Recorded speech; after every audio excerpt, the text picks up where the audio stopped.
ഇപ്പോൾ നമ്മൾ ആംസ്റ്റർഡാമിലാണ്. ആംസ്റ്റർഡാമിൻ്റെ പരിസരത്തെ കുറേ ഗ്രാമങ്ങളിലൂടെ സഞ്ചരിച്ചുകൊണ്ടിരിക്കുകയാണ്. സാൻസെഷാൻസ്, മാർക്കൻ, വോളണ്ടാം തുടങ്ങിയ അതിമനോഹരങ്ങളായ പ്രദേശങ്ങളിലൂടെയൊക്കെ സഞ്ചരിച്ചുകൊണ്ടിരിക്കുകയാണ്.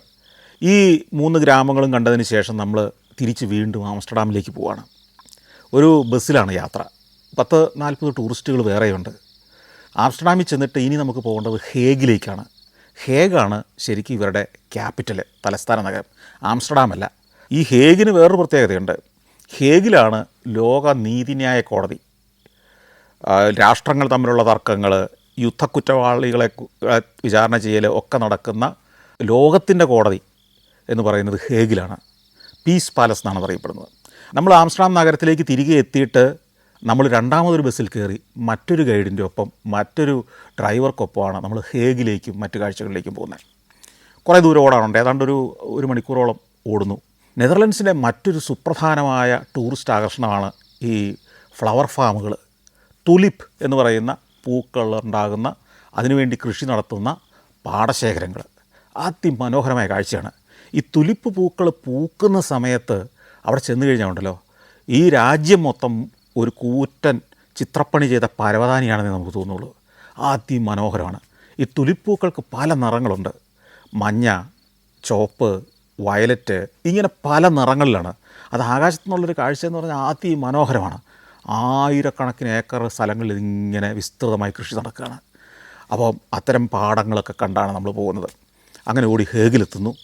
ഹേഗിൽ ഇവരുടെ നെതർലൻഡ്സിൻ്റെ രാജാവിൻ്റെ കൊട്ടാരമുണ്ട്. കൂടാതെ അവിടെ ഈ പറഞ്ഞ പീസ് പാലസ് ഉണ്ട്. പീസ് പാലസ് എന്ന് പേര് വരാൻ കാര്യം ആ കോടതി കെട്ടിടത്തിൻ്റെ രൂപം ഒരു കൊട്ടാരത്തിൻ്റെ രൂപമാണ്. ആൻഡ്രൂ കാർണേഗി എന്ന് പറയുന്ന ഒരു അമേരിക്കൻ വ്യവസായി പണിത ഒരു കൊട്ടാരമാണത്. അത് പിന്നെ അദ്ദേഹം ഇങ്ങനെ ഒരു അന്താരാഷ്ട്ര നീതിന്യായ കോടതിക്ക് ഒരു ആസ്ഥാനം വേണം എന്ന് അറിഞ്ഞപ്പോൾ ഇദ്ദേഹത്തിൻ്റെ കൊട്ടാരം ഇതിന് വിട്ടുകൊടുക്കുകയായിരുന്നു. അങ്ങനെ ആൻഡ്രൂ കാർണേഗിയുടെ കൊട്ടാരമാണ് ഇന്ന് പീസ് പാലസ് എന്നറിയപ്പെടുന്നത്. ആ പീസ് പാലസ് വെച്ച് നിരവധി ആളുകൾ വിചാരണ ചെയ്യപ്പെട്ടിട്ടുണ്ട്. പല രാജ്യാന്തര തർക്കങ്ങളും അവിടെ വെച്ച് തീരുമാനമായിട്ടുണ്ട്. ആ കോടതിയുടെ പുറത്തു നിന്നുള്ള കാഴ്ചകളൊക്കെ കണ്ടു. അകത്ത് കയറാൻ പറ്റിയില്ല. ഞാൻ ആ വലിയ ഗേറ്റിൻ്റെ ഇരുമ്പഴികൾക്കുള്ളിലൂടെ ക്യാമറയുടെ ലെൻസ് കടത്തി വെച്ചൊക്കെയാണ് അതിൻ്റെ ഷോട്ടുകൾ എടുത്തത്.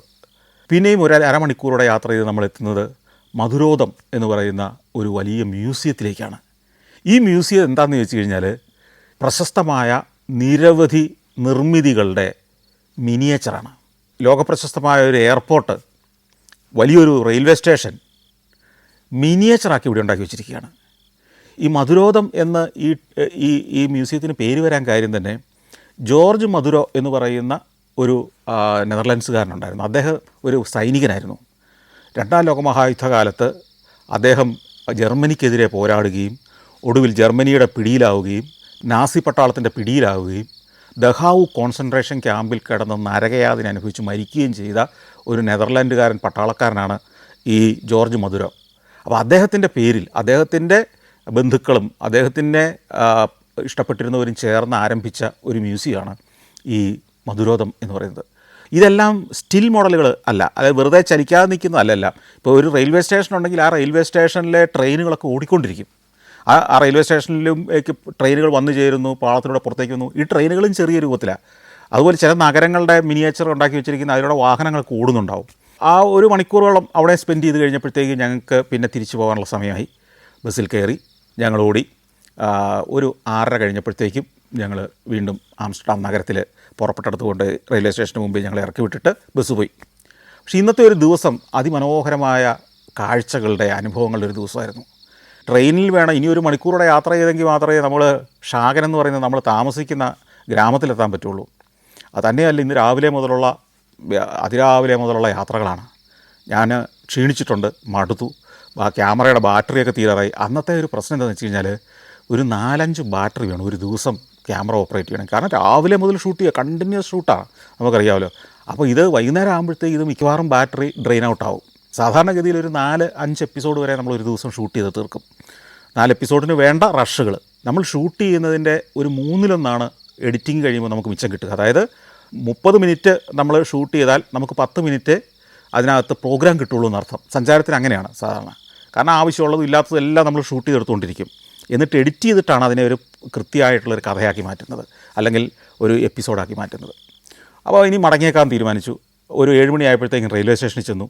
7:52 അടുത്ത ട്രെയിന്. കാത്തു നിന്നു. ട്രെയിൻ വന്നു. ഡെൻ ഹെൽഡർ എന്ന് പറയുന്ന ഒരു സ്ഥലത്തേക്കുള്ള ട്രെയിനിൽ കയറിയാൽ മതി എന്ന് നമുക്കറിയാം.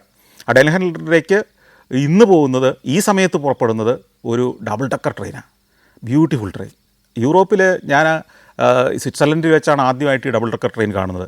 പിന്നെ ഇവിടെ വരുമ്പോഴാണ് ഈ ഡബിൾ ഡക്കർ ട്രെയിനിൽ നമ്മൾ യാത്ര ചെയ്യുന്നത്. ഞാൻ അതിൻ്റെ മുകളിലത്തെ നില തന്നെയായിരുന്നു. മുകളിലത്തെ നിലയിലിരിക്കുമ്പോൾ നമുക്ക് വിഷ്വൽസ് കിട്ടും, പുറത്തേക്കുള്ള കാഴ്ചകൾ മനോഹരമായി ഷൂട്ട് ചെയ്യാം. പക്ഷേ ഇപ്പോൾ സന്ധ്യയായി തുടങ്ങി, ട്രെയിൻ ഓടി തുടങ്ങിക്കഴിഞ്ഞ് കുറച്ച് കഴിഞ്ഞപ്പോഴത്തേക്കും ഈ ഞാനിരിക്കുന്നിടത്തേക്ക് ഒരു അച്ഛനും 2 മക്കളും കൂടെ കയറി വന്നു. കുഞ്ഞു പിള്ളേർ. ഞങ്ങൾ പരിചയപ്പെട്ടു. എൻ്റെ ക്യാമറ ഈ പിള്ളേർക്ക് ഭയങ്കര കൗതുകമായി. കുസൃതികളാണ്. എൻ്റെ ക്യാമറയുടെ മുമ്പിൽ ഒന്ന് ചിരിച്ച് കാണിക്കും. ഞാൻ ക്യാമറ അങ്ങ് തിരിക്കുമ്പോൾ വളരെ ഡീസൻറ്റാണ്. അതല്ലെങ്കിൽ ഇവർ തകർത്ത് മറിക്കുകയാണ് ഞാനിരിക്കുന്ന ആ ഭാഗമൊക്കെ. അച്ഛൻ എൻ്റെ അടുത്ത് പറഞ്ഞു, നിങ്ങൾക്ക് ശല്യമാകുന്നുണ്ടെങ്കിൽ ഞങ്ങൾ മാറിയിരുന്നോളാം. ഞാൻ പറഞ്ഞു, ഒരു കുഴപ്പമില്ല, അവിടെ ഇരുന്നോളാം പറഞ്ഞു. ഇവരുടെ വെക്കേഷനാണ്. അപ്പോൾ ഇവർ സയൻസ് ആൻഡ് ടെക്നോളജി മ്യൂസിയം, നമ്മൾ ആ കനാൽ യാത്രയിൽ ജലാശയത്തിൽ കണ്ട പച്ച നിറത്തിൽ കണ്ട ആ സയൻസ് ആൻഡ് ടെക്നോളജി മ്യൂസിയം ഒക്കെ ഈ പിള്ളേരെ കൊണ്ടുപോയി കാണിച്ചിട്ട് പകൽ മുഴുവൻ അവിടെ സ്പെൻഡ് ചെയ്തിട്ട് അവർ തിരിച്ചു വരികയാണ്. അവർക്കും ഇറങ്ങേണ്ടത് ഈ ഷാഗണിലാണ്. ഷാഗണിൽ കുറച്ച് പോയി കഴിഞ്ഞാൽ ഒരു കടൽത്തീര പ്രദേശമുണ്ട്. അമ്മയും മറ്റ് ചില ബന്ധുക്കളും ഒക്കെ ആ കടൽത്തീര നഗരത്തിലെ ആ കടൽത്തീര റിസോർട്ടിൽ താമസിക്കുന്നുണ്ട്. അപ്പോൾ ഇവർ തിരിച്ചങ്ങോട്ട് പോവുകയാണ്. അപ്പോൾ എനിക്കൊരു കാര്യം മനസ്സിലായി, ഈ നെതർലാൻഡ്സിൽ, ഈ ആംസ്റ്റർഡാമിൽ വരുന്ന പല ടൂറിസ്റ്റുകളും ഈ ഷാഗൺ പോലുള്ള ഉൾഗ്രാമങ്ങളിൽ താമസിച്ചുകൊണ്ട് ഞാനീ പോകുന്ന പോലെ തന്നെ ട്രെയിനിൽ രാവിലെ ആംസ്റ്റർഡാം സിറ്റിയിലെ കാഴ്ചകളിലേക്ക് വരികയും വൈകിട്ട് തിരിച്ചു പോവുകയും ചെയ്യുന്നുണ്ട്. അപ്പോൾ എനിക്കൊരു അബദ്ധം പറ്റിയതല്ല, എല്ലാവരും അങ്ങനെയൊക്കെ ചെയ്യാറുണ്ടെന്ന് എനിക്ക് മനസ്സിലായി. അങ്ങനെ ട്രെയിൻ ഓടി ഷാഗണിലെത്തുന്നു. ഈ പിള്ളേരും അവരുടെ അച്ഛനും ഞാനും ഒക്കെ അവിടെ ഇറങ്ങി. അവർ ഒരു ടാക്സി വിളിച്ച് പോയി. കാരണം ഈ കടൽത്തീരത്തേക്ക് പോകണമെങ്കിൽ കുറച്ച് ദൂരം പോകണം. അവരെനിക്ക് യാത്ര പറഞ്ഞ് പോകാൻ നേരത്തെ ഈ പിള്ളേർ കൊണ്ടുവന്ന് എനിക്ക് കുറച്ച് ചോക്ലേറ്റ്സ് ഒക്കെ തന്നു. എന്നിട്ട് പോയി. ഞാൻ ആ ഇരുട്ടിലൂടെ ഹോട്ടൽ അന്വേഷിച്ച് നടന്നു. ഇപ്പോഴത്തേക്ക് എനിക്ക് ഹോട്ടലിൻ്റെ ഒരു ദിക്ക് എനിക്ക് മനസ്സിലായി. അങ്ങോട്ട് നടക്കേണ്ട എങ്ങനെയാണെന്ന് മനസ്സിലായി. രാവിലെ പിള്ളേർ വഴി കാണിച്ചും പട്ടി ഓടിച്ചും ഒക്കെ ആയിട്ട് എനിക്ക് വഴി മനസ്സിലായിട്ടുണ്ട്. ഞാൻ ഹോട്ടലിൽ ചെല്ലുന്നു. ഇന്ന് ഞാൻ ഭക്ഷണം വാങ്ങിച്ചുകൊണ്ടല്ല പോയത്. കാരണം ആ ഹോട്ടലിൽ തന്നെ, അതിൻ്റെ പരിസരത്ത് തന്നെ നല്ലൊരു റെസ്റ്റോറൻ്റ് ഉണ്ട്. അവിടെ പോയി ഭക്ഷണമൊക്കെ കഴിച്ചു. പിന്നെ ഹോട്ടലിൽ മുറിയിലെത്തിക്കഴിഞ്ഞ് ഇനി നാളെ എന്ത് ചെയ്യണമെന്നുള്ള പഠനമായി. ഇത് വിശദമായൊരു പഠനം നടത്തിയിട്ടല്ല അന്ന് ഞാൻ യാത്ര ചെയ്യുന്നത്. യൂറയിലിൻ്റെ ഒരു ടിക്കറ്റ്, യൂറയിൽ പാസും കയ്യിൽ വെച്ചിട്ട് മടക്കയാത്രയ്ക്കുള്ള ടിക്കറ്റും എടുത്ത് ചില സ്ഥലങ്ങളിൽ ഹോട്ടൽ മുറികൾ ബുക്ക് ചെയ്തിട്ട് ചില സ്ഥലങ്ങളിൽ ബുക്ക് ചെയ്യാതെ ഇടയ്ക്കുള്ള കാഴ്ചകളിലേക്ക് ഇറങ്ങാനുള്ളൊരു സ്വാതന്ത്ര്യം ഇട്ടുകൊണ്ടാണ് ഞാൻ യാത്ര ചെയ്യുന്നത്. നാളെ വൈകിട്ട് എനിക്ക് ഫ്രാങ്ക്ഫർട്ടിലെത്തണം. ജർമ്മനിയുടെ ഒരു പടിഞ്ഞാറൻ നഗരമാണ് ഫ്രാങ്ക്ഫർട്ട്. അവിടെ ഞാനൊരു ഹോട്ടൽ മുറി ബുക്ക് ചെയ്തിട്ടുണ്ട്. അതാണ് എൻ്റെ ലക്ഷ്യസ്ഥാനം. അപ്പോൾ അതുവരെ സമയമുണ്ട്. അതുവരെ സമയമെന്ന് പറഞ്ഞാൽ ഈ നെതർലാൻഡ്സിലെ ആംസ്റ്റർഡാമും അല്ലെങ്കിൽ ഷാഗണും ജർമ്മനിയുടെ ഫ്രാങ്ക്ഫർട്ടും വളരെ അകലെയാണ്. പക്ഷേ സാരമില്ല, ട്രെയിനുണ്ട്, ഗതാഗത സൗകര്യങ്ങൾ ഗംഭീരമാണ്. ഇതിനിടയ്ക്കുള്ള 1-2 പട്ടണങ്ങളിൽ വേണേൽ നമുക്ക് ഇറങ്ങി കാഴ്ചകൾ കണ്ടിട്ട് പോകാനുള്ള സമയമുണ്ട്. അപ്പോൾ എന്ത് വേണമെന്ന് ചിന്തിച്ചു. ഞാൻ മാപ്പൊക്കെ എടുത്ത് പരിശോധിച്ചു. ട്രെയിനിൻ്റെ ടൈം ടേബിളൊക്കെ നോക്കിക്കഴിഞ്ഞപ്പോൾ രാവിലെ 7 മണിയോടടുത്ത് തന്നെ ആംസ്റ്റർഡാമിൽ നിന്ന് ഫ്രാങ്ക്ഫർട്ടിലേക്ക് പോകുന്നൊരു ട്രെയിനുണ്ട്. അതിൽ കയറിയാൽ ഏതാണ്ട് ഉച്ചയാകുമ്പോഴത്തേക്ക് നമുക്ക് ഫ്രാങ്ക്ഫർട്ടിലെത്താം. ഉച്ചയാകുമ്പോൾ ഫ്രാങ്ക്ഫർട്ടിലെത്തിയാൽ ഹോട്ടലിൽ കൊണ്ടുപോയി ലഗേജ് വെച്ചിട്ട് എനിക്ക് ഫ്രാങ്ക്ഫർട്ട് നഗരത്തെ ഗംഭീരമായിട്ടൊന്ന് എക്സ്പ്ലോർ ചെയ്യാം. അത് കഴിഞ്ഞ് അടുത്ത ദിവസം നമുക്ക് അവിടുന്ന് ഫ്രാങ്ക്ഫർട്ടിൽ നിന്ന് മറ്റ് ചില കാഴ്ചകളിലേക്ക് പോവുകയും ചെയ്യാം. ഇതായിരുന്നു എൻ്റെ മനസ്സിലുള്ള പ്ലാന്. തന്നെയുമല്ല, ഈ ട്രെയിൻ യാത്ര അതിമനോഹരമാണ്. റൈൻ നദിയുടെ തീരത്ത് കൂടെയുള്ള ദീർഘമായ യാത്രയാണ്. ആ റൈൻ നദിയുടെ തീരങ്ങൾ, അവിടുത്തെ അതിന് പാരലായിട്ടാണ് ഈ ട്രെയിൻ കടന്നു പോകുന്നത്. നമ്മൾ ഈ ഷൊർണൂർ ഭാഗത്തു കൂടെയൊക്കെ, അല്ലെങ്കിൽ ഷൊർണൂരിന് ശേഷവും ഷൊർണൂരിന് മുമ്പും ഒക്കെ നമ്മൾ ഭാരതപ്പുഴയുടെ തീരത്ത് കൂടെ ട്രെയിൻ കുറേ ദൂരം ഓടുമെന്ന് പറഞ്ഞ പോലെ തന്നെ ഈ റൈൻ നദിക്ക് പാരലായിട്ട്, റൈൻ നദി തീരത്തു കൂടിയാണ് ഈ ട്രെയിൻ ഓടുന്നത്. അതിമനോഹരമായ കാഴ്ചയാണ്. അപ്പോൾ അത് രാവിലെ തന്നെ പോയാൽ പകലത്തെ ആ ദൃശ്യങ്ങൾ കൃത്യമായിട്ട് നല്ല വെളിച്ചത്തിൽ പകർത്തിയെടുക്കാൻ പറ്റും. രാവിലെ ഒരു 5:30 റെയിൽവേ സ്റ്റേഷനിൽ ചെന്നാൽ ആദ്യത്തെ ട്രെയിൻ തന്നെ ഷാഗനിൽ നിന്ന് ആംസ്റ്റർഡാമിലേക്കുള്ളത് പിടിക്കാൻ തീരുമാനിച്ചു. കിടന്നുറങ്ങി. അതിരാവിലെ 4 മണിയായപ്പോൾ ഉണർന്നെഴുന്നേറ്റു. അലാമൊക്കെ വെച്ചാണ് എഴുന്നേൽക്കുന്നത്. അത് കഴിഞ്ഞ് റെഡിയായി ബാഗൊക്കെ എടുത്ത് ചെക്കൗട്ട് ചെയ്ത് നടന്നു. ഒരു 20 മിനിറ്റ് 15 മിനിറ്റ് നടന്നാൽ മതി. നമുക്കറിയാമല്ലോ, ഇരുട്ടാണ്, വെളിച്ചമില്ല. പക്ഷേ ഈ 2 ദിവസം കൊണ്ട് വഴിയൊക്കെ മനസ്സിലാക്കി. ഒരു പട്ടി നമ്മളെ ഓടിക്കാമെന്നുണ്ടെങ്കിൽ വഴിയൊക്കെ നന്നായിട്ട് പഠിക്കും, അത് ഉറപ്പാണ്.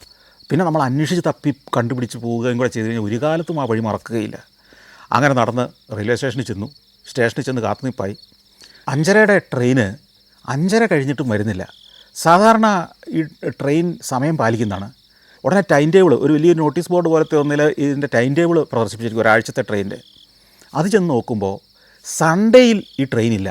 അപ്പോഴാണ് ഞാൻ ഓർത്തത് ഇന്നൊരു സൺഡേ ആണ്. ഇന്ന് ഈ സൺഡേ ദിവസങ്ങളിൽ യൂറോപ്പിലെ പല ട്രെയിനുകളും അതിരാവിലെ ഉള്ളതോ അല്ലെങ്കിൽ വളരെ അടുത്തടുത്ത സമയത്തുള്ളതോ ട്രെയിനുകൾ ഉണ്ടാവില്ല സൺഡേയ്സിൽ. ചില ദിവസം ചില സാറ്റർഡേയ്സിലും അങ്ങനെ തന്നെയാണ്. കാരണം വർക്കിംഗ് ഡേയിൽ ആളുകൾക്ക് നഗരത്തിലെ ജോലി സ്ഥലത്തേക്ക് പോകാൻ വേണ്ടിയിട്ടാണ് അതിരാവിലെയൊക്കെ ട്രെയിനുകൾ. അപ്പോൾ ഈ അതിരാവിലെയുള്ള ട്രെയിനൊക്കെ സൺഡേയിലില്ല. അത് വലിയ അബദ്ധമായിപ്പോയി, എൻ്റെ കണക്കൂട്ടലെല്ലാം തെറ്റി. ഇനി 7:46 ഇന്നത്തെ ദിവസം സൺഡേയിൽ ആദ്യത്തെ ട്രെയിൻ ഷാഗനി എന്നുള്ളത്. ഏതാണ്ട് 2 മണിക്കൂർ ആ റെയിൽവേ സ്റ്റേഷനിൽ വെറുതെ കാത്തിരുന്നു. ഇരുട്ടത്ത് ഞാൻ മാത്രം, ഒരു മനുഷ്യനില്ല അവിടെ. അങ്ങനെ 7:46 ആയപ്പോഴത്തേക്കും ട്രെയിനെത്തി. ആ ട്രെയിനിൽ കയറി നേരെ ആംസ്റ്റർഡാമിൽ ചെന്നിറങ്ങി. അപ്പോൾ ഈ ട്രെയിനിലിരിക്കുമ്പോൾ ഞാൻ ചിന്തിക്കുന്നത് ഇനി എന്ത് ചെയ്യും. ഈ ഫ്രാങ്ക്ഫർട്ടിലേക്കുള്ള ട്രെയിൻ ഇതിനോടകം പോയിട്ടുണ്ട്. അങ്ങനെ ആംസ്റ്റർഡാമിൽ ചെന്നിറങ്ങി റെയിൽവേ സ്റ്റേഷനിൽ നിന്ന് അവിടുത്തെ ടൈം ടേബിളൊക്കെ നോക്കിക്കഴിഞ്ഞപ്പോൾ മനസ്സിലായി ഇനി ഉടനെ തന്നെ ബ്രസൽസിലേക്ക് പോകുന്നൊരു ട്രെയിനുണ്ട്. ബ്രസൽസ് എന്ന് പറയുന്നത് ബെൽജിയത്തിൻ്റെ ക്യാപിറ്റലാണ്. അപ്പോൾ ബ്രസൽസ് ഞാൻ പണ്ടൊരിക്കൽ വന്നിട്ടുണ്ട്. എൻ്റെ ആദ്യ യൂറോപ്യൻ യാത്രയിലെ ഒരു ഒരു ഒരു ഒരു പാക്കേജ് ടൂറിൻ്റെ ഭാഗമായിട്ട് കോസ്മോസ് എന്ന് പറയുന്ന ബസ്സിൽ, കോസ്മോസ് എന്ന ടൂർ കമ്പനിയുടെ ബസ്സിൽ, കോസ്മോസിൻ്റെ കൂടെ 2-3 ടൂറുകൾ ഞാൻ നടത്തിയിട്ടുണ്ട്. അതിൽ ആദ്യത്തെ ടൂറിൽ റോസ് എന്ന് പറയുന്ന ഒരു ഗൈഡിനോടൊപ്പം, ഒരു ലേഡി ഗൈഡിനോടൊപ്പം ബെൽജിയത്തിലെ ബ്രസൽസിൽ ഒരു രാത്രി വന്നിറങ്ങിയിട്ടുണ്ട്. എൻ്റെ മനസ്സിൽ ബെൽജിയം എന്ന് പറയുമ്പോൾ ഉള്ളൊരു ദൃശ്യം തന്നെ ആ ബ്രസൽസിലെ ആ ഗ്രാൻഡ് പ്ലേസ് എന്ന് പറയുന്ന വലിയൊരു സ്ക്വയറാണ്. ആ സ്ക്വയർ എന്ന് പറഞ്ഞാൽ അതിനു ചുറ്റും അതിമനോഹരമായ കെട്ടിടങ്ങളിങ്ങനെ അതിരിട്ട് നിൽക്കുകയാണ്. 4 വശത്തും നടുക്ക് കല്ല് വിരിച്ച വളരെ വിശാലമായ ഒരു 3-4 ഫുട്ബോൾ ഗ്രൗണ്ടിൻ്റെ വലിപ്പമുള്ളൊരു സ്ക്വയർ മനോഹരമായി കല്ല് വിരിച്ചതാണ്. ഈ ഓരങ്ങളിലെ കെട്ടിടങ്ങളെല്ലാം അതിമനോഹരങ്ങൾ. നമ്മൾ അന്ന് ആണ് യൂറോപ്പിൻ്റെ പട്ടണങ്ങൾക്ക് ഇത്ര സൗന്ദര്യം ഉണ്ടെന്ന് ഞാൻ മനസ്സിലാക്കുന്നത്. സ്വർണം കൊണ്ടാണ് ഇതിൻ്റെ പല മുഖപ്പുകളും പണിതിരിക്കുന്നത്. അത്രയും ബ്യൂട്ടിഫുൾ ആയിട്ടുള്ളൊരു ടൗൺ സ്ക്വയർ യൂറോപ്പിലില്ല, അല്ലെങ്കിൽ ലോകത്ത് തന്നെ ഇല്ലെന്നാണ് പൊതുവെ പറയപ്പെടുന്നത്. ഞങ്ങൾ സന്ധ്യ കഴിഞ്ഞു ഈ ബെൽജിയത്തിൽ അന്ന് എത്തുമ്പോൾ, ബ്രസൽസിലെത്തുമ്പോൾ. അപ്പോൾ രാത്രിയിലെ ഒരു നൈറ്റ് ടൂറായിട്ടാണ് ഞങ്ങളെ ഈ സ്ക്വയറിലേക്ക് കൊണ്ടിരുന്നത്. അപ്പോൾ കൊടും തണുപ്പത്ത് ഒരു ഡിസംബർ മാസത്തിൽ മഞ്ഞിങ്ങനെ മൂടി നിൽക്കുന്ന ഒരു ദിവസം രാത്രിയിൽ ഈ നഗരം കണ്ട ഓർമ്മയുണ്ട്. അപ്പോൾ ഇന്ന് പകലൊന്ന് കാണണം. ബ്രസൽസ് എന്ന് പറയുന്നത് പ്രൗഢമായ നഗരമാണ്, ചരിത്രമുള്ളൊരു നഗരമാണ്. അവിടെ ലോകപ്രശസ്തമായ ചില കാഴ്ചകളുണ്ട്. അപ്പോൾ നേരെ ഇനി ബ്രസൽസിലേക്ക് പോകാൻ തീരുമാനിച്ചു. ഒരു 2-2.5 മണിക്കൂർ ഓടിക്കഴിഞ്ഞാൽ ബ്രസൽസ് എത്തും. ഞാൻ ബ്രസൽസിലേക്ക് കയറി യാത്ര ചെയ്തുകൊണ്ടിരിക്കുമ്പോൾ അതിനകത്ത് കുറേ ആളുകളുണ്ട്. അപ്പോൾ ഞാൻ സാധാരണ ഫസ്റ്റ് ക്ലാസ്സിൽ ഇത്ര ആളുകളെ കണ്ടിട്ടില്ല. കുറച്ച് കഴിഞ്ഞപ്പോഴത്തേക്കും ടിക്കറ്റ് എക്സാമിനർ വന്നു. ലേഡിയാണ്, അത് 2 ലേഡീസാണ്. അവർ ടിക്കറ്റ് ഇങ്ങനെ പരിശോധിച്ച് വരുമ്പോൾ നിരവധി ആളുകളെ ഇവരെ ഏൽപ്പിച്ച് അവിടുന്ന് വിടുകയാണ്. അവരുടെ ടിക്കറ്റ് പരിശോധിച്ചിട്ട് അവരോട് 3 കോച്ച് അപ്പുറേ അല്ലെങ്കിൽ 2 കോച്ച് പുറകിൽ ഉള്ളിടത്തേക്ക് പൊക്കോളാൻ പറയുന്നു. ഏതായാലും ഈ പരിശോധന പൂർത്തിയാക്കി അവരിറങ്ങി പോകുമ്പോഴത്തേക്ക് ഈ കോച്ചിലെ പകുതി പേരും ഇല്ലെന്നായി. അങ്ങനെ ട്രെയിൻ ഓടി നമ്മൾ ആദ്യം ഹേഗ് എന്ന് പറയുന്ന പട്ടണത്തിലേക്ക് എത്തുന്നത്. ഈ ഹേഗിൽ ഇന്നലെ നമ്മൾ വന്നതാണ്. പക്ഷേ ട്രെയിനിൽ പോകുമ്പം മറ്റൊരു കാഴ്ചയാണല്ലോ കിട്ടുന്നത്. ബസ്സിൽ പോകുന്ന ഒരു നഗരക്കാഴ്ചയോ ഗ്രാമക്കാഴ്ചയോ അല്ല ട്രെയിനിൽ പോകുന്നത്. ട്രെയിൻ കുറേയും കൂടെ ഉൾനാടുകളിലൂടെയാണ് പോകുന്നത്. നഗരത്തിൻ്റെ പുറം ഭാഗത്തൂടെയൊക്കെയാണ് പോകുന്നത്. അപ്പോൾ നഗരത്തിൻ്റെ മുൻഭാഗമല്ലാത്ത നഗരത്തിൻ്റെ പിൻഭാഗം കാണാൻ പറ്റുന്ന ഒരു യാത്ര. അങ്ങനെ ഹേഗിലെ റെയിൽവേ സ്റ്റേഷനിൽ പോയി നിൽക്കുന്നു.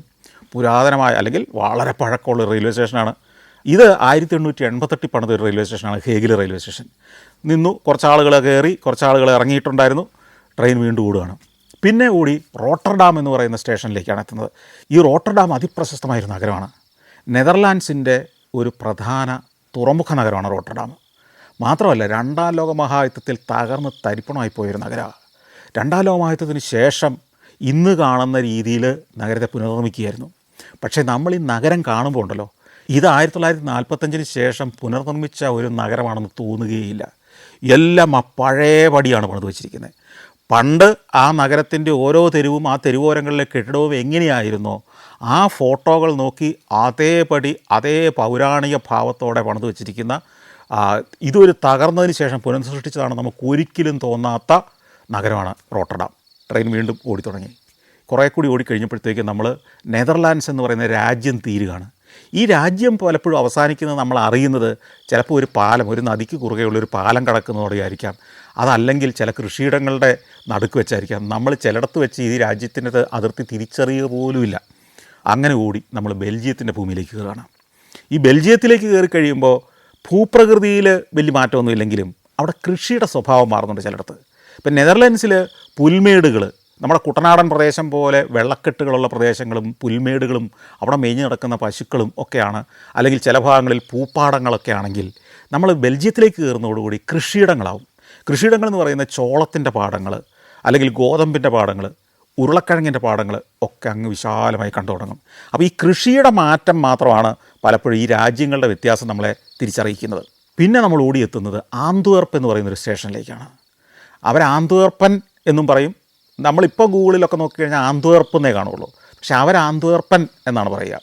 ഈ ആന്ത്വേർപ്പൻ അല്ലെങ്കിൽ ആന്ത്വേർപ്പ് എന്ന് പറയുന്നത് ബെൽജിയത്തിൻ്റെ പ്രധാനമായ ഒരു തുറമുഖ നഗരമാണ്.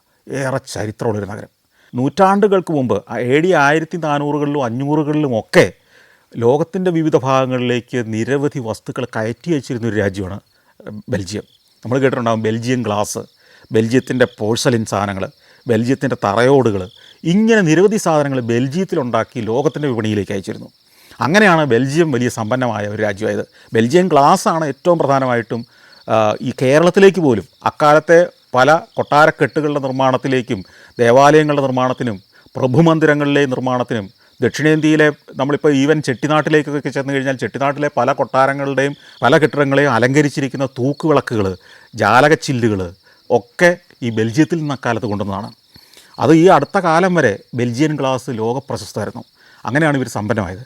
ഈ ബെൽജിയൻ ഗ്ലാസും കരകൗശല വസ്തുക്കളും പോഴ്സലിൻ വസ്തുക്കളും പാത്രങ്ങളും ഒക്കെ ഉണ്ടാക്കി കയറ്റി വെച്ചിരുന്നൊരു പ്രധാന തുറമുഖം, അക്കാലത്തെ പ്രമുഖമായൊരു തുറമുഖമായിരുന്നു ഈ ആന്ത്വേർപ്പിലേത്. ഞാൻ പിന്നീട് 2019 ഈ ആന്ത്വേർപ്പ് നഗരത്തിലൂടെ വിശദമായൊരു യാത്ര നടത്തി. 2 മലയാളി സുഹൃത്തുക്കൾക്കൊപ്പം ദീർഘമായ യൂറോപ്പിലൂടെ ഒരു യാത്ര പാരീസിൽ നിന്ന് ആരംഭിച്ച് നടത്തിയ യാത്രയിൽ ഈ ആന്ത്വേർപ്പിൽ ഞാൻ വന്നിരുന്നു. ഈ ആന്ത്വേർപ്പിന് വേറൊരു പ്രത്യേകതയുണ്ട്. ആന്ത്വേർപ്പ് ലോകത്തിൻ്റെ ഡയമണ്ട് സിറ്റിയാണ്. നമ്മുടെ സൂറത്ത് ഡയമണ്ട് സിറ്റി ആയിരിക്കുന്നത് പോലെ തന്നെ അതിൻ്റെ ഒരു പാർട്ട്ണർ സിറ്റിയാണ് ശരിക്കും പറഞ്ഞാൽ ആന്ത്വേർപ്പ്. ഈ ആന്ത്വേർപ്പിൽ 100 കണക്കിന് ഡയമണ്ട് ഷോപ്പുകളുണ്ട്, ജ്വല്ലറി ഷോപ്പുകളുണ്ട്. ഇത് മുഴുവൻ നടത്തുന്നത് ഗുജറാത്തികളോ മാർവാടികളോ ഒക്കെ ആളുകളാണ്, ഇന്ത്യക്കാരാണ്. അപ്പോൾ ഈ 2019 യാത്രയിൽ ഈ ആന്ത്വേർപ്പിൻ്റെ ഒരു തെരുവ് മുഴുവൻ ഈ ജ്വല്ലറി ഷോപ്പുകൾ, ഇന്ത്യൻ സ്വർണ്ണക്കടകൾ, ഇന്ത്യൻ പേര് സുനിത ജ്വല്ലറി എന്നൊക്കെ പറഞ്ഞ് ഇന്ത്യൻ പേരിലുള്ള സ്വർണ്ണക്കടകൾ അവിടുത്തെ ഒരു പ്രധാന തെരുവ് മുഴുവൻ ഉണ്ടായിരുന്നു. അവിടുത്തെ ഈ ഡയമണ്ട് ട്രേഡേഴ്സിൽ വലിയൊരു ശതമാനം ഇന്ത്യക്കാരാണ്. ഡയമണ്ട്സിൻ്റെ എക്സ്പോർട്ടിലും അതിൻ്റെ രൂപപ്പെടുത്തലിലും ഒക്കെ വളരെ പ്രമുഖമായൊരു നഗരമാണ് ആന്ത്വേർപ്പ്. കൂടാതെ ഏറ്റവും ആധുനികമായ തുറമുഖ ഭാഗങ്ങളുണ്ട്, ഡ്രൈ ഡോക്കുണ്ട്, അതിവിശാലമായ തുറമുഖ ഭാഗങ്ങളെല്ലാം ഉള്ള ഒരു തുറമുഖ നഗരമാണ്. എന്നാൽ ഇത് കടൽത്തീരത്തല്ല താനും. കടലിൽ നിന്ന് ഉള്ളിലേക്ക് കുറേ കയറി ഒരു വലിയൊരു ഉൾക്കടൽ കയറി കിടക്കുകയാണ്, അല്ലെങ്കിൽ ഒരു നദി പോലെ ഒരു ഭാഗം കടലിലേക്ക് നീണ്ടു കിടക്കുകയാണ്. അതിലൂടെയാണ് കപ്പൽ കയറി ഈ തുറമുഖത്തിലേക്ക് വരുന്നത്. അതുകൊണ്ട് തന്നെ സേഫാണ്. വലിയ കാറ്റോ കോളോ തിരമാലകളുടെ ശല്യമില്ലാതെ കപ്പലുകൾ തകരാറ് പരിഹരിക്കാനും നിർമ്മിക്കാനും ഒക്കെ പറ്റുന്ന ഡോക്കുണ്ട്, ഷിപ്പ്യാർഡുണ്ട്, കൂടാതെ വലിയ തുറമുഖങ്ങളുണ്ട്. ഈ ആന്ത്വേർപ്പ് റെയിൽവേ സ്റ്റേഷന് ഒരു പ്രത്യേകതയുണ്ട്. എന്താണെന്നറിയോ? ലോകത്ത് വേറെ ഒരിടത്തും ഞാൻ കണ്ടിട്ടില്ല. ഈ റെയിൽവേ സ്റ്റേഷനിൽ ട്രെയിനുകൾ ഒരു 4 നിലകളിലായിട്ടാണ് പോയി പ്ലാറ്റ്ഫോമുകളിൽ നിൽക്കുന്നത്. ഏറ്റവും താഴത്തെ പ്ലാറ്റ്ഫോം ഭൂമിയുടെ നിരപ്പിൽ നിന്ന് 18 മീറ്റർ താഴെയാണ്. ഇപ്പോൾ ഒരു ട്രെയിൻ ഇങ്ങനെ ഓടി വന്ന് ഈ ലെവലിൽ വന്ന് നിൽക്കുമെങ്കിൽ മറ്റൊരു ട്രെയിൻ വന്ന് കുറച്ച് അകലേയും തന്നെ ഭൂമിയിൽ നിന്ന് താഴേക്ക് ഇറങ്ങി ആ ട്രെയിനിൻ്റെ അടിയിലുള്ളൊരു പ്ലാറ്റ്ഫോമിലാണ് നിൽക്കുക. മൂന്നാമത്തേത് പിന്നെയും താഴേക്കാണ്. അങ്ങനെ ഏറ്റവും താഴെയുള്ള ട്രെയിൻ നിൽക്കുന്നത് ഏതാണ്ട് 18 മീറ്റർ താഴെയാണ്. 18 മീറ്റർ എന്ന് പറഞ്ഞാൽ ഏകദേശം 6 നില കെട്ടിടത്തിൻ്റെ അത്രയും താഴേക്ക് ഇറങ്ങിയിട്ടാണ് ഈ 4ാമത്തെ പ്ലാറ്റ്ഫോം നിൽക്കുന്നതെന്ന് അർത്ഥം. അപ്പോൾ നമുക്ക് ഈ എസ്കലേറ്റർ ഇറങ്ങി താഴേക്ക് ഇറങ്ങുമ്പോൾ ഞാൻ ഈ 2019 വന്നപ്പോൾ ഞാൻ വിശദമായിട്ട് ഷൂട്ട് ചെയ്തിരുന്നു. ട്രെയിനുകൾ ഇങ്ങനെ പല നിലകളിലായിട്ട് കിടക്കുന്നത് കാണാം. ലോകത്ത് ട്രെയിനുകൾ പല നിലകളിലായിട്ട് കിടക്കുന്ന ഒരു സ്റ്റേഷൻ ഞാൻ അപ്പോഴാദ്യമായിട്ടാണ് കാണുന്നത്. അത് വിചിത്രമായൊരു കാഴ്ചയാണ്. അത് ഈ ആന്ത്വേർപ്പിൻ്റെ ഒരു പ്രത്യേകതയാണ്. കുറേ പേര് ഇറങ്ങിപ്പോകുന്നു, കുറേയേറെ ആളുകൾ കയറി വരുന്നു, ആന്ത്വേർപ്പ് സ്റ്റേഷനിൽ നിന്നുകൊണ്ട് പുറപ്പെടുകയാണ്. പിന്നെ ഈ ബെൽജിയത്തിൻ്റെ ഉൾനാടുകൾ കണ്ടുകൊണ്ടുള്ള ഏതാണ്ട് ഒരു 3/4 മണിക്കൂർ യാത്രയ്ക്ക് ശേഷം നമ്മൾ ബ്രസൽസിലെത്തുകയാണ്. ഇവിടെ ഇറങ്ങണം, എനിക്ക് ബ്രസൽസിൻ്റെ കാഴ്ചകളിലേക്ക് പോകണം. ഞാനവിടെ സ്റ്റേഷനിൽ പുറത്തിറങ്ങുമ്പോൾ ഞാൻ പറഞ്ഞല്ലോ, ഈ ഗൈഡിൻ്റെ ഒപ്പം പണ്ട് കോസ്മോസ് ടൂറിൻ്റെ കൂടെ വന്ന് ഇരുട്ടത്തൊന്ന് കണ്ടിട്ട് പോയതേ ഉള്ളൂ. ഈ നഗരത്തെക്കുറിച്ച് ഒരു ഐഡിയയും ഇല്ല. നഗരത്തിൻ്റെ മാപ്പ് ഇന്നത്തെ പോലെ ഗൂഗിൾ മാപ്പുമായിട്ട് നമുക്ക് ഇറങ്ങാനുള്ള സംവിധാനങ്ങൾ ഗൂഗിൾ മാപ്പിനെക്കുറിച്ച് ചിന്തിച്ചിട്ട് പോലും ഇല്ലാത്തൊരു കാലമാണ്. നമ്മൾ കേട്ടിട്ട് മാത്രമുള്ള നമുക്കൊരു പരിചയക്കാരും ഇല്ലാത്തൊരു നഗരത്തിലേക്ക് ഓൾ ഓഫ് എ സഡൻ ചെന്ന് ഇറങ്ങുകയാണ്. പ്രത്യേകിച്ച് യൂറോപ്പിലൊരു നഗരം, ജർമ്മനൊക്കെയാണ് അവിടുത്തെ ആ ഭാഷ, ഒരു ഐഡിയയില്ല. ആകെ ആശ്രയം എന്ന് പറയുന്നത് റെയിൽവേ സ്റ്റേഷനിലോ അതിൻ്റെ പരിസരത്ത് ഒരു ഇൻഫർമേഷൻ സെൻറ്റർ ഉണ്ടാവും എന്നുള്ളതാണ്. അതന്വേഷിച്ചു, പെട്ടെന്ന് വേണം, കാരണം അടുത്ത ട്രെയിൻ പിടിക്കുന്നതിന് മുമ്പ് നഗരത്തെ കണ്ടു തീർക്കണം. ഓടി ഇൻഫർമേഷൻ സെൻറ്റർ കണ്ടുപിടിച്ചു. പ്രശ്നം എന്താ വെച്ച് കഴിഞ്ഞാൽ അവിടെയും ഈ സൺഡേ ആണെങ്കിൽ കൂടി ധാരാളം ടൂറിസ്റ്റുകൾ ഇങ്ങനെ ക്യൂ നിൽക്കുകയാണ്. അരമണിക്കൂർ എടുത്തു. കാരണം ഇവർ ഒരാളെ കിട്ടിക്കഴിഞ്ഞാൽ, ഒരു കസ്റ്റമർ മുമ്പിൽ വന്നു കഴിഞ്ഞാൽ അവർ ചോദിക്കുന്ന സർവ്വ ചോദ്യങ്ങൾക്ക് ഉത്തരം കൊടുത്ത് കൃത്യമായി വിശദീകരിച്ച് കൊടുത്തിട്ടേ പറഞ്ഞു വിടുകയുള്ളൂ. ഞാൻ ഒരു അരമണിക്കൂർ കൊണ്ട് ഇവരുടെ അടുത്തെത്തി. ഞാൻ എന്ത് ചെയ്യണ്ടേ ചോദിച്ചു.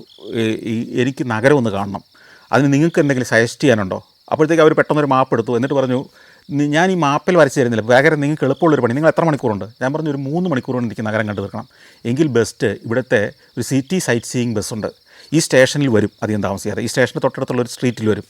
നിങ്ങൾ അവിടെ നിന്ന് കഴിഞ്ഞാൽ അതിൻ്റെ ടിക്കറ്റ് എടുക്കുക. ഏതാണ്ട് 25 യൂറോയോ മറ്റോ കൊടുത്തു കഴിഞ്ഞാൽ ടിക്കറ്റ് കിട്ടും. അതൊരു ഫുൾ ഡേ ടിക്കറ്റാണ്, പക്ഷേ നിങ്ങൾക്ക് ആവശ്യമുള്ള സമയം പോകാം. നഗരത്തിലെ പ്രധാന കാഴ്ചകളുടെ എല്ലാം ഒന്ന് കറങ്ങും. എന്നിട്ട് നിങ്ങൾക്ക് വീണ്ടും തിരിച്ചു ഇവിടെ വരാം. അത് നല്ല ഐഡിയ ആയിട്ട് എനിക്ക് തോന്നി. ഞാൻ ചോദിച്ചു, ഇവിടുന്ന് ടിക്കറ്റ് കിട്ടാൻ പറ്റുമോ? അപ്പോൾ പറഞ്ഞു, വേണ്ട, നിങ്ങളങ്ങ് ചെന്നോളൂ, ബസ്സേ തന്നെ ടിക്കറ്റ് കിട്ടും. അത് ഓരോ മണിക്കൂറായിട്ടായി ബസ് വരിക. വാച്ചേ നോക്കിയിട്ട് പറഞ്ഞു, ഇനി ചിലപ്പോൾ ഒരു 15-20 മിനിറ്റിനകം ബസ് വരാൻ സാധ്യതയുണ്ട്, എവിടെയാണ് ചെല്ലേണ്ടതെന്നൊക്കെ പറഞ്ഞു തന്നു. ബാഗ് ഇവിടെ ഒരു ക്ലോക്ക് റൂമിൽ വെക്കണം. ഞാൻ ക്ലോക്ക് റൂമിൽ കൊണ്ടുപോയി ബാഗ് വെച്ചു. ഞാൻ ഓടി പുറത്ത് ചെന്നു. ഇവർ ഈ പറഞ്ഞ സ്ട്രീറ്റിൽ, സ്റ്റേഷന് തൊട്ട് മുമ്പിലുള്ളൊരു സ്ട്രീറ്റാണ്, അവിടെ ഈ ബസ് വരും. ഞാൻ കുറച്ച് നേരം അവിടെ പോയി കാത്തുനിന്നു. അപ്പോൾ ഇവിടെ ഈ റോഡ് സൈഡിൽ ഈ ബസ് വന്ന് നിൽക്കുന്നിടത്ത് ഇത്തരം ബസ്സുകൾ വന്ന് സ്റ്റോപ്പ് ചെയ്യുമെന്ന് പറഞ്ഞിട്ടൊരു ഒരു തൂണിൽ ഒരു ചെറിയൊരു ബോർഡ് വെച്ചിട്ടുണ്ടാവും. വളരെ ചെറുതാണ്. ഒരു 10-20 മിനിറ്റ് കഴിഞ്ഞപ്പോഴത്തേക്കും ബസ് വന്നു, അവിടെ നിന്നു. ഡ്രൈവറോ ഗൈഡോ തന്നെയാണ് ടിക്കറ്റ് തരിക. അതിലൊരു ഗൈഡും ഉണ്ട്. അപ്പോൾ ആ ഗൈഡ് ടിക്കറ്റ് എടുത്ത് തന്നു. ഞാനകത്ത് കയറി മുകളിലത്തെ നിലത്തന്നെ കയറിയിരുന്നു. അങ്ങനെ പോകുമ്പോൾ നഗരത്തിൻ്റെ കാഴ്ചകളിൽ നിന്ന് ആദ്യം ഇത് പുറത്തേക്കാണ് പോകുന്നത്. 2 വശങ്ങളിലും പ്രൗഢമായ കെട്ടിടങ്ങൾ, കുറച്ച് കഴിയുമ്പം ചില ഗംഭീരമായ ദേവാലയങ്ങൾ, പള്ളികൾ, പിന്നെ കുറച്ച് കഴിയുമ്പോഴത്തേക്കും കൊട്ടാരങ്ങൾ പോലത്തെ, പ്രഭുമന്ദിരങ്ങൾ പോലത്തെ കെട്ടിടങ്ങളൊക്കെ, പിന്നെ വലിയ പുൽമേടുകൾ. ഈ പുൽമേടുകളുടെ നടുക്ക് ചില വമ്പന്മാരായ പ്രഭുക്കന്മാരുടെയോ രാജാക്കന്മാരുടെയോ ശാസ്ത്രകാരന്മാരുടെയോ കലാകാരന്മാരുടെയോ ഒക്കെ ആവാം വമ്പൻ പ്രതിമകൾ, സ്മാരകങ്ങൾ. വീണ്ടും ഓടിക്കഴിയുമ്പോഴത്തേക്കും ഒരു വലിയ വനപ്രദേശം പോലത്തെ മരങ്ങൾ തിങ്ങി നിറഞ്ഞൊരു ഭാഗത്തോടെ ഓടുന്നു. അങ്ങനെ ഓടി ചെല്ലുമ്പോഴത്തേക്കും പുതിയൊരു നഗരഭാഗം പോലെ എന്ന് തോന്നുന്ന കുറേയേറെ ഒരു പ്രത്യേക തരത്തിൽ നിർമ്മിച്ച കെട്ടിടങ്ങളൊക്കെയുള്ള ഒരു സ്ഥലത്തേക്ക് എത്തുന്നു. അപ്പം ഗൈഡ് പറയുന്നത് കേൾക്കാം, ഇത് ട്രേഡ് ഫെയറിൻ്റെ പഴയ സെൻറ്ററാണ്. 1958 ഒരു ലോക വാണിജ്യ മേള ഇവിടെ നടന്നിരുന്നു. നമുക്കറിയാം, ഫ്രാൻസിൽ വേൾഡ് ട്രേഡ് ഫെയർ നടന്നപ്പോഴാണ് ഈഫൽ ടവർ പണിതത്. 1800കളുടെ കാലം മുതൽ ലോകത്തെ പുതിയ കണ്ടുപിടുത്തങ്ങൾ, പുതിയ ഉൽപ്പന്നങ്ങളൊക്കെ പരിചയപ്പെടുത്താൻ വേണ്ടി ലോകത്തിൻ്റെ നാനാഭാഗത്തു നിന്ന്, ചൈന മുതൽ അങ്ങ് അമേരിക്ക ഭൂഖണ്ഡം വരെയുള്ള നാടുകളിൽ നിന്ന് പ്രസ്ഥാനങ്ങളും കമ്പനികളും വ്യക്തികളുമൊക്കെ അവരുടെ ഉൽപ്പന്നങ്ങളും ആശയങ്ങളുമായിട്ട് ഇത്തരം എക്സ്പോകളിൽ വരും. അവിടെ വന്നാണ് മറ്റ് കമ്പനികളും മറ്റ് വ്യവസായികളും ഒക്കെ ഇത്തരത്തിൽ ലോകത്തിലുണ്ടായിരിക്കുന്ന പുതിയ ഡെവലപ്മെൻറ്റ്സ് അറിയുന്നതും അതിൻ്റെ ടെക്നോളജി വാങ്ങുകയോ പ്രോഡക്റ്റ് വാങ്ങുകയോ കച്ചവടം നടത്തുകയോ ഒക്കെ ചെയ്യുകയും അവരുടെ നാട്ടിലെ വിപണിയിലേക്ക് ഇത് കൊണ്ടുപോവുകയും അവരുടെ വിപണിയിൽ നിന്നുള്ള ഉൽപ്പന്നങ്ങൾ ഇവിടെ കൊണ്ടുവന്ന് വ്യവസായികളെ പരിചയപ്പെട്ട് വിപണനക്കാരെ കണ്ടെത്തി വിറ്റിരുന്നത്. ലോകത്തിൻ്റെ വിപണിയിലേക്ക് അക്കാലത്തും പ്രോഡക്റ്റ്സ് എത്തിയിരുന്നത് ഇത്തരം എക്സ്പോകളിൽ വെച്ചിട്ടാണ്. അത് 3-4 വർഷം കൂടുമ്പോൾ എക്സ്പോകൾ നടക്കും. ഇത്തരത്തിൽ ബെൽജിയത്തിൽ വെച്ച് 1958 ഒരു എക്സ്പോ നടന്നു. ആ എക്സ്പോ നടന്ന ടൗണാണ്, അതിനുവേണ്ടി നിർമ്മിച്ച ഒരു ടൗൺഷിപ്പിലേക്കാണ് ആദ്യം ചെല്ലുന്നത്. അവിടുത്തെ ഏറ്റവും പ്രധാനപ്പെട്ട ഒരു കാഴ്ചയുണ്ട്, നിങ്ങൾ കണ്ടിട്ടുണ്ടാവാം. ബെൽജിയത്തിൻ്റെ ചിഹ്നം എന്ന് വേണേൽ പറയാവുന്ന, അല്ലെങ്കിൽ ബ്രസൽസിൻ്റെ തന്നെ ചിഹ്നം എന്ന് വേണേൽ പറയാവുന്ന അറ്റോമിയം എന്ന് പറയുന്ന ഒരു ശില്പം, ഒരാറ്റത്തിൻ്റെ ഷേപ്പിലാണത്. അയണിൻ്റെ ഏറ്റവും ചെറിയൊരു കണിക എങ്ങനെ ഇരിക്കുമോ അതിനെ വലുതാക്കിയാൽ എത്രയോ ബില്യൺ വലിപ്പത്തിലേക്ക് വളർത്തിയെടുത്തത് എങ്ങനെ ഉണ്ടാവും. ന്യൂട്രോൺ, ഇലക്ട്രോൺ, പ്രോട്ടോൺ ഒക്കെ ചേർന്ന ഘടകങ്ങൾ ചേർന്നാണല്ലോ ഒരു ആറ്റം. അതിൻ്റെ ഷേപ്പിൽ, അതിൻ്റെ ബൃഹത്തായ ഭീമാകാരനായ ഒരു വലിപ്പത്തിൽ ഉണ്ടാക്കി വെച്ചിരിക്കുന്ന ഒരു നിർമ്മിതി. ഇത് 1956 നിർമ്മാണം തുടങ്ങി, 58 പണി പൂർത്തിയായി. ഈ എക്സ്പോ തുടങ്ങുമ്പോഴത്തേക്കും ഇത് ഇന്നും ആളുകളുടെ ഒരു അത്ഭുത കാഴ്ചയാണ്. അതിൻ്റെ ചുവട്ടിൽ ബസ് നിന്നു, ഞാൻ അവിടെ ചാടി ഇറങ്ങി. ഇതിന് ഏതാണ്ടൊരു 35 നില കെട്ടിടത്തിൻ്റെ ഉയരമുണ്ട്. പല ഗോളങ്ങളാണ്. ഈ പല ഗോളങ്ങളെയും ബന്ധിപ്പിക്കുന്ന ചില കുഴലുകളുണ്ട്. ഈ കുഴലിനകത്തൂടെ എസ്കലേറ്ററുകളുണ്ട്. എസ്കലേറ്ററുകളിൽ ലിഫ്റ്റുകളും ഒക്കെയുണ്ട്. ഈ ഓരോ ഗോളവും താഴെ നോക്കുമ്പോൾ ചെറിയ ഓരോ ഗോളങ്ങളായിട്ട് നമുക്ക് തോന്നുള്ളൂ, ഒരു പന്ത് പോലെ തോന്നുള്ളൂ. പക്ഷേ അതിനകത്ത് 2-3 നിലയുള്ള വലിപ്പമുള്ള കെട്ടിടങ്ങളാണ്. അതിനകത്ത് കൺവെൻഷൻ സെൻ്ററുണ്ട്, മ്യൂസിയങ്ങൾ പ്രവർത്തിക്കുന്നുണ്ട്, റെസ്റ്റോറൻറ്റുകൾ പ്രവർത്തിക്കുന്നുണ്ട്, കുട്ടികൾക്കുള്ള ഇൻട്രാക്റ്റീവ് സെൻറ്ററുകൾ പ്രവർത്തിക്കുന്നുണ്ട്, വിശ്രമ കേന്ദ്രങ്ങൾ പ്രവർത്തിക്കുന്നുണ്ട്. ഇതിനെല്ലാം കണക്ട് ചെയ്ത് എസ്കലേറ്ററുകൾ പോകുന്നുണ്ട്, ലിഫ്റ്റുകൾ പോകുന്നുണ്ട്, ടോയ്ലറ്റ് കോംപ്ലക്സുകളുണ്ട്, എക്സിബിഷൻ ഹാളുകളുണ്ട്. അങ്ങനെ ഗംഭീരമായൊരു നിർമ്മിതിയാണ് ഇതിനകം. ഇത് പണിയുന്ന സമയത്ത് രസകരമായൊരു കാര്യമുണ്ടായി. ഇവർ ഈ പണിത് ഇത് 6 മാസത്തേക്ക്, ഈ എക്സ്പോ തീരുന്നിടം വരെ നിലനിർത്താൻ വേണ്ടി പണിതൊരു താൽക്കാലിക സ്ട്രക്ചറാണ്. ഈഫൽ ടവറിനും അങ്ങനെ ഒരു കഥയുണ്ട്. ഈഫൽ ടവറും ഗുസ്താവ് ഈഫൽ പണിയുന്നത് അവിടുത്തെ ഈ ട്രേഡ് ഫെയർ അല്ലെങ്കിൽ എക്സ്പോ പൂർത്തിയാകുന്നിടം വരെ മാത്രം നിലനിർത്താൻ വേണ്ടി അനുമതിയോടുകൂടി മുനിസിപ്പാലിറ്റി അനുമതി കൊടുത്ത് പണിതാണ് ഈ ഈഫൽ ടവറും. ഈഫൽ ടവർ എന്ത് സംഭവിച്ചു? ഈ ട്രേഡ് ഫെയർ ഒക്കെ കഴിഞ്ഞിട്ടും സന്ദർശകർ ഈഫൽ ടവർ കാണാൻ വരുന്നവരുടെ ഒഴുക്ക് നിന്നില്ല. അവർ വന്നുകൊണ്ടേയിരുന്നു. അപ്പോൾ മുനിസിപ്പാലിറ്റി തീരുമാനിച്ചു, എന്നാൽ പിന്നെ ടൂറിസ്റ്റുകളുടെ വരവ് കുറഞ്ഞിട്ട് നമുക്ക് പൊളിക്കാം. അങ്ങനെ കാത്തിരുന്ന 1800കളുടെ അവസാനം പണിത ആ കെട്ടിടം ജനങ്ങളുടെ ഒഴുക്ക് കുറഞ്ഞില്ലെന്ന് മാത്രമല്ല, കൂടിക്കൂടി വന്ന് നമ്മളിപ്പോൾ ഈ സംസാരിക്കുന്ന 2025-ലും അത് പൊളിക്കാൻ പറ്റിയിട്ടില്ലെന്ന് മാത്രമല്ല, യൂറോപ്പിൻ്റെ തന്നെ ഒരു ചിഹ്നമായിട്ടത് മാറി. ഗുസ്താവ് ഈഫൽ എന്ന് പറയുന്ന ഒരു എൻജിനീയർ അദ്ദേഹത്തിൻ്റെ സ്വന്തം പണം മുടക്കി പൊളിച്ചു കളഞ്ഞോളാം എന്ന വ്യവസ്ഥയിൽ പണിതൊരു സാധനം നഗരത്തിന് ഈ കെട്ടിടം, ഈ നിർമ്മിതി മഹാശാപമാകും, വൃത്തികെട്ട ഒരു കെട്ടിടമെന്ന് നാട്ടുകാർ അധിക്ഷേപിച്ചൊരു കെട്ടിടം ഒരു 150 കൊല്ലഭാഗമായിട്ടും പൊളിച്ചു കളയാൻ പറ്റാതെ ഇന്നും ആ രാജ്യത്തിൻ്റെ തന്നെ അഭിമാനം, യൂറോപ്പിൻ്റെ തന്നെ ചിഹ്നമായിട്ട് നിലനിൽക്കുകയാണ്. ഇതേപോലൊരു ചരിത്രമാണ് നമ്മുടെ ഈ ആറ്റോമിയത്തിനുള്ളത്. ഈ ആറ്റോമിയവും ഇതുപോലെ തന്നെ ഈ ട്രേഡ് ഫെയർ കഴിഞ്ഞിട്ട് പൊളിച്ചു കളയാമെന്നാണ് വിചാരിച്ച് പണിതതാണ്. പക്ഷേ അത് ഒരു സ്വീകാര്യമായ ആ നാടിൻ്റെ ഒരു ചിഹ്നം തന്നെയായി മാറി. ടൂറിസ്റ്റുകൾ അത് കാണാൻ ഒഴുകിയെത്താൻ തുടങ്ങി, അതിൻ്റെ മുമ്പിൽ നിന്ന് ഫോട്ടോ എടുക്കാൻ തുടങ്ങി. അപ്പോൾ പൊളിക്കണ്ടെന്ന് അവസാനം തീരുമാനിച്ചു. അന്ന് ഇത് പണിതിരുന്നത് സ്റ്റീലും ഈ ഗോളങ്ങളെയൊക്കെ കവർ ചെയ്തിരുന്ന അലുമിനിയവും കൊണ്ടായിരുന്നു. പിന്നീട് ആ അലുമിനിയത്തിൻ്റെ ആ നിറമൊക്കെ മങ്ങിക്കഴിഞ്ഞപ്പോൾ 2004-2006 കാലഘട്ടത്തിൽ ആ പുറമേയുള്ള അലുമിനിയം പാളികൾ മാറ്റിയിട്ട് സ്റ്റെയിൻലെസ് സ്റ്റീലിൻ്റെ പാളികളാക്കി അതിനെ ഒന്നുകൂടെ ദൃഢപ്പെടുത്തി ഒന്നുകൂടെ ഭംഗിയാക്കി. ഇപ്പോഴും നമുക്ക് സ്റ്റെയിൻലെസ് സ്റ്റീലിൻ്റെ ഒരാറ്റത്തിൻ്റെ മാതൃക അവിടെ കാണാൻ പറ്റും. സ്റ്റെയിൻലെസ് സ്റ്റീൽ കൊണ്ട് നിർമ്മിച്ച ഒരാറ്റത്തിൻ്റെ മാതൃക അതിമനോഹരമായ കാഴ്ചയാണ്.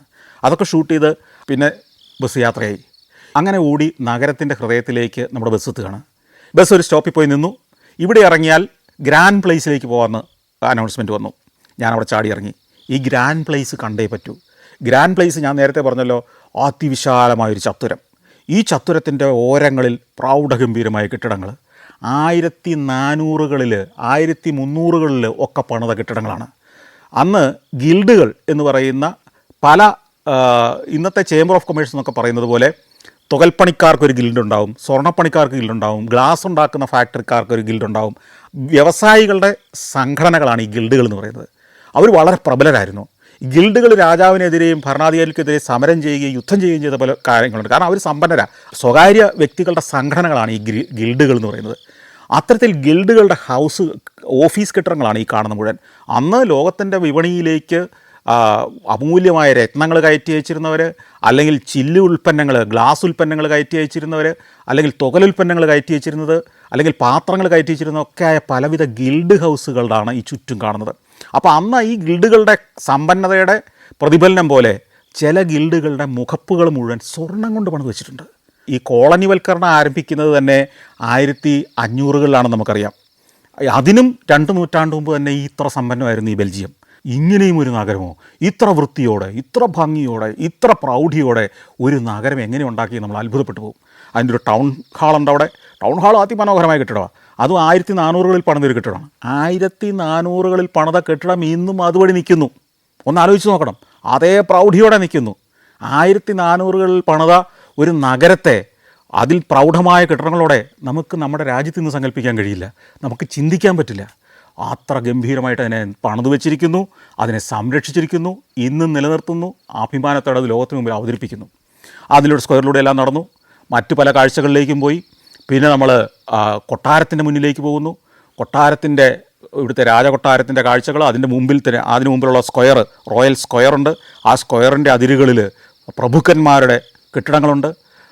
ഈ റോയൽ സ്ക്വയറിൽ വെച്ചായിരുന്നു ഒരു കാലത്ത് രാജാവ് വിധിക്കുന്ന ശിക്ഷകൾ നടപ്പാക്കിയിരുന്നത്.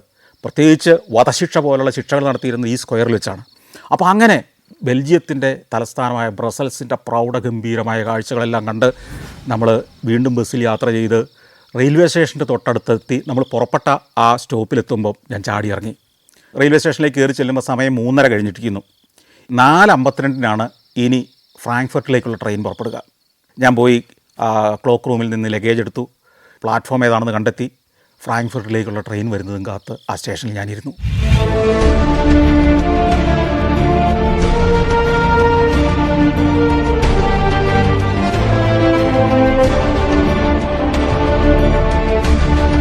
Vietnam, France, Belgium, Netherlands, Mexico, Greece. സഞ്ചാരം വോളിയം നമ്പർ 18. ഫുൾ HD-യിലുള്ള ഈ അപൂർവ ദൃശ്യയാത്രാ വിവരണ ശേഖരം സ്വന്തമാക്കാൻ സഞ്ചാരം എന്ന് SMS ചെയ്യൂ. ഫോൺ 9995 444 222.